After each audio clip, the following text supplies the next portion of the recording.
Hello, I'm Theola DeBose, and welcome to J Skills, a career change university, where I teach you how to take the job skills that you already have and transfer them to a new career.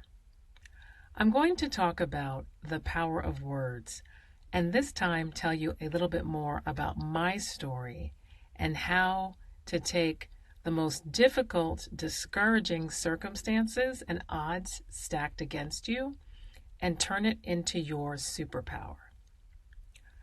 To do that, I'm going to share some more of my story and how I came to love words because it was through a terrible, painful way. From the time that I can remember, from the time that I could remember when I was young, when I would talk, I had a stutter. It was persistent. It was obvious. It was terribly embarrassing. I hated it. Every time I opened my mouth, nothing would come out. Or I would start to talk and I would get stuck. And my face would contort in these very weird ways, I felt like. And people would finish their sentences for me. And I never felt like I was getting my point across. The fact that I'm sitting here, I wish you could see where I was sitting, where I am sitting. I'm sitting in a closet, in a very small closet in my house. It has the best sound, so here I am. The fact that I'm sitting here talking to you in a way that is fluid and easy, it's not easy, it takes some work, I must say, but it sounds easy, is absolutely miraculous because this was not my reality for most of my life, it felt like. And it was so incredibly difficult and embarrassing for me to say anything. So I didn't. As a child, I was pretty silent. I didn't talk a lot. They called me shy, they called me stuck up, but I knew when I opened my mouth, nothing good would come of it. What happened was I turned to books. I started reading because the words that wouldn't come out when I talked, at least I could read them on the page and then have the sense of what a story sounded like. I could listen to stories. I couldn't tell stories because I couldn't talk, so I could read them. And over time, as I started reading stories, I started to write stories. I started to write and write with words that would not come out my mouth. Now, this does not mean I was passing notes to everybody who came across my path. Don't get that idea. But when it came to school and it came to writing, I took such care and such time and effort into writing because writing was a way to express myself freely in a way that never happened when I was talking. I couldn't even read without getting stuck on words. And it was like that until about third grade, I believe, when one teacher finally referred me, today they would call it the language specialist, referred me to Mrs. Paris. That was her name, I will never forget. She had some basement office or tiny closet. So here I am in a closet. She was in a tiny closet. There was one window at the top.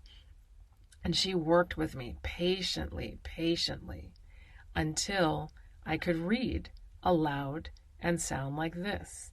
And eventually that success in reading aloud without stuttering started to slowly translate into talking without stuttering.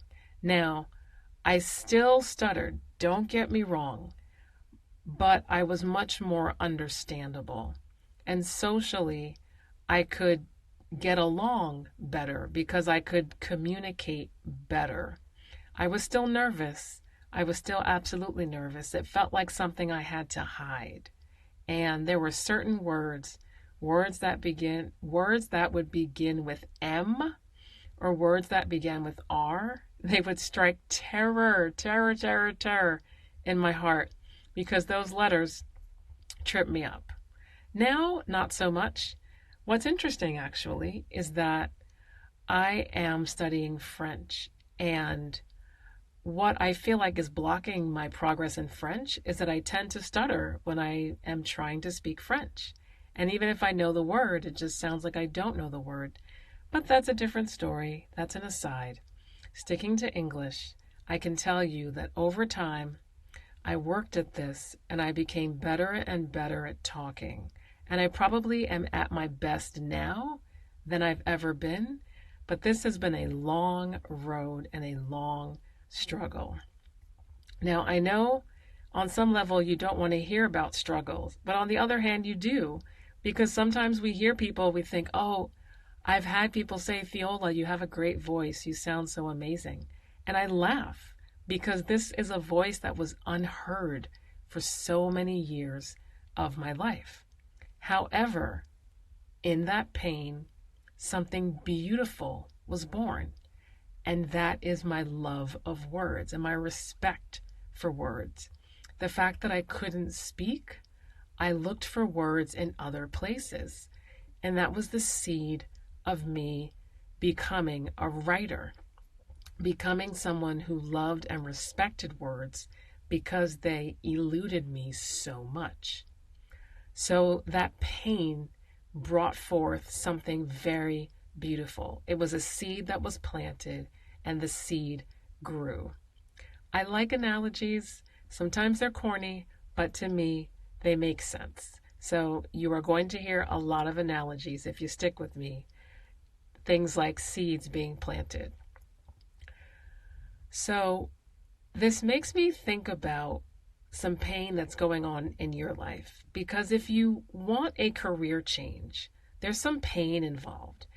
And you may like to skip over that. People like to skip over these sorts of things. I don't like to skip over the hard stuff. I like to talk about everything, especially the hard stuff. So if you want a career change, there's some pain involved. And there's some pain around, this is what I don't want to do anymore. I don't like certain aspects of this. I'm having difficulty with this. I'm really struggling in this area. I want a change, but I don't know how to make it. This is really painful. It's painful for me to wake up in the morning. It's painful for me to do this job day in, day out. It's painful for me to feel like I'm not living out the purpose that I'm supposed to have. It's painful for me to not know my purpose. It's painful for me to feel like I've lost it or given it up for some reason. It's just painful, painful, so painful. Like the way I felt every single time I had a thought in my brain and I went to open my mouth and either nothing came out or something came out that was not a word that anyone else could understand. And just like other people trying to finish my sentences or finishing my sentences, other people have said to you things like, you should feel lucky, you work at a great place, or it's not so bad, or hey, at least you have a paycheck. They're finishing not your sentences, but your emotions for you. And that never feels good when other people are telling you what to say and how to feel. It doesn't feel good because you have something inside of you that you're trying to express, but it won't come out. And that's painful. And I know what that's like. So, what is there for you to do? You have to acknowledge that that's where you are. You have to pause. I was just reading today because, of course, as a career change coach, I'm steeped in all of this day in, day out, 365. I was reading about the stages of applying for jobs, which is part of career change. There's the application, there is the cover letter, there's the resume, there's the interview. And those are important stages of the process. What about before the application? What about, what do I want to do? How do I want to make a contribution? How am I going to survive? How am I going to live? Where do I want to live? What do I want the next 5 years of my life to look like? All of those kinds of questions come before you even turn in an application. And those are for you to figure out, to find words within yourself to express your deepest desires and wants. Because just like other people couldn't finish my sentences, other people can't find answers for you to those questions. Only you know what you want to express. And so I know that it may feel like you're stuck now, just as stuck as I felt when I was trying to get a word out, like memorize an M word, and it just would not come out. I was just, I was stuck on that M and I couldn't get it out. I know that you can find a way to express, even if it's only to yourself right now, what you really want and what you really want to do next. And that's part of this journey. It's a very important part. It is probably the most important part, the first step, to find your words. And enough people don't do it. And they jump out here in the job pool, in the career change search, and they flail around because they haven't taken that first step. They're stuck, but then still trying to communicate, even though they're stuck. And when I was stuck on a word, I gotta tell you, I would try to push through it, and that's when the word would never come out. Never come out. Oh my gosh. And I would have to, and other people would say, relax, relax. And that didn't work. That didn't help at all. I had to either pick a new word, I had to figure out how to say what I wanted to say in a different way, or I would have to calm myself or somehow find a way within myself to relax my body and my mind, or just change how I was trying to communicate for that word to come out. And I knew it was my responsibility to do that, no one else's. And it's the same for you. So what's the pain that you have right now where you're stuck?